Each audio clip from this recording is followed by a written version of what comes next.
Okay, good afternoon. I want to start by addressing the two big aftershocks that hit Christchurch today. One of magnitude 5.5 and one of magnitude 6. They've both been significant shakes which have caused renewed damage.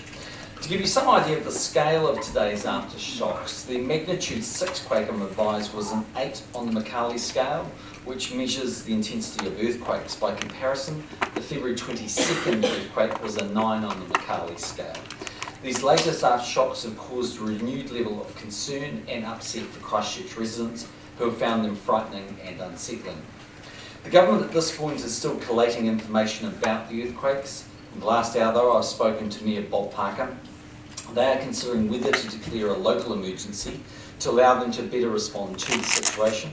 He's advised me that there's more damage to the CBD and eastern suburbs. Power is out in some areas and there is further damage to water and wastewater services.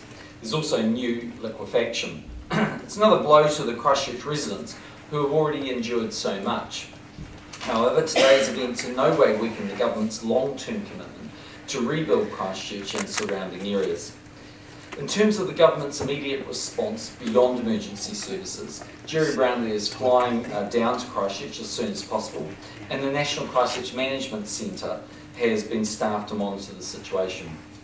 I acknowledge that this has been a setback for Christchurch and its people, but it does not lessen our resolve to rebuild. The people of Christchurch should know that all New Zealanders are thinking of them and will continue to support and stand by them at this very difficult time.